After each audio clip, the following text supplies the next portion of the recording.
আজকে যে মিষ্টিটা তোমাদের সাথে শেয়ার করব সেটা হলো নিকুতি। নরম তুলতুলে, খেতে কিন্তু বেশ ভালো হয়েছিল।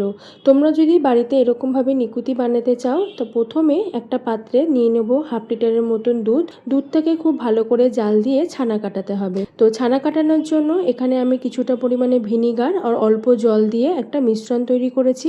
এটাই অল্প অল্প করে দুধের মধ্যে দিয়ে ছানাটা কাটিয়ে নেব। তোমরা চাইলে বাজার থেকেও কিন্তু কেনা ছানা ব্যবহার করতে পারো।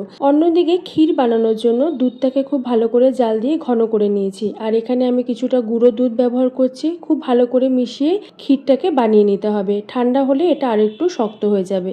এবার ছড়ানো একটা পাত্রে ছানাটাকে দিয়ে খুব ভালো করে মসৃণ করে মেখে নিতে হবে। আর যে ক্ষীরটা বানিয়েছিলাম সেটার সাথে ছানাটাকেও খুব ভালো করে আবারও মেখে নেব। তারপরে এর মধ্যে দেব কিছুটা এলাচ গুঁড়ো, 1 চামচের মতো ময়দা আর সামান্য একটু দিয়েছি খাবার সোডা। সমস্ত কিছু আবারও খুব ভালো করে মসৃণ করে মেখে নেব। তারপরে সেখান থেকে অল্প অল্প করে লেচি কেটে নিকুতিগুলো বানিয়ে নিতে হবে। তোমরা তোমাদের পছন্দ মতন সাইজ হিসাবে নিকুতিগুলো বানিয়ে নেবে।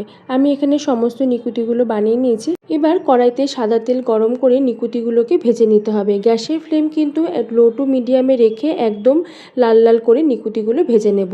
এবার চিনি শিরা বানানোর জন্য 1 কাপ চিনি নিয়েছি আর 2 কাপের মতন জল নেব। তারপরে এখানে কয়েকটা এলাচ দিয়ে দিলাম। ভালো করে চিনিটাকে জাল দিতে হবে। জাল দিতে দিতে যখন দেখবো হালকা একটা আঠালো ভাব চলে এসে তখন নিকুতিগুলো চিনি শিরায় দিয়ে 2 থেকে 3 মিনিটের মতন ফুটিয়ে নিয়ে গ্যাসের ফ্লেমটাকে বন্ধ করে ঢাকা দিয়ে রেখে দেবো।